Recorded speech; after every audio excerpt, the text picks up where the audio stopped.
শাবনূর অবশ্যই জানি, অবশ্যই দায়ী। কারণ শাবনূরের সাথে আমার ছেলের কোনো প্রেম ছিল না। শাবনূর আমার ছেলের উপর নির্ভরশীল ছিল, আর শাবনূরকে ও চেষ্টা করতো, সাহায্য করতো, কারণ তার ভাই বোন ছিল না। তো সে বোনের মধ্যে যেহেতু স্নেহ করতো, সে তাকে প্রোটেকশন দেওয়ার চেষ্টা করতো। এবং প্রিয়জন হিসাবে প্রেম ছিল, এটা প্রেমিকার প্রেম ছিল না। আচ্ছা আচ্ছা আচ্ছা আচ্ছা। হ্যাঁ, প্রিয়জনের সাথে যেমন প্রেম থাকে হ্যাঁ, হ্যাঁ। সেভাবে প্রেম ছিল, আর এটাকে সে কালার করছে। এবং সে ওয়াজ স্যান্ডেড বাই আজিজ মহম্মদ ভাই, এবং সামিরা সে এক ছিল, দুইজনে একই তাকে আমার ছেলেকে ধ্বংস করছে। ও অনেক পয়সা সামিরা খাইছে, খাইছে, শাবনূর খাইছে।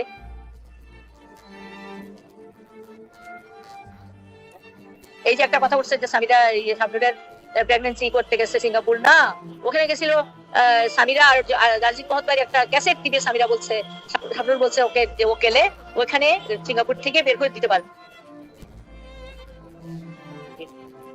তো সিঙ্গাপুর যাওয়ার পরেও তো সালমান শাহের কাছ থেকে নিছে। সালমান শাহ গেছে, যাওয়ার সময় বলছে আম্মা আমি একটা আমার ছেলে কিন্তু দুইও বাচ্চাই, আমার কাছে কোনো মিথ্যা কথা বলে না, অপরাধ করলেও স্বীকার করে। আমার বলতে আমি যে তুমি কেন যাচ্ছ ওইখানে, বলছে আমার একটা খুব জরুরি কাজে যাচ্ছি। সালাম করে বলছে আমার জন্য দোয়া করে কাজটা যেন করতে পারি। আয়সা বলছে খুব হতাশ, বলছে না মা হইলো না।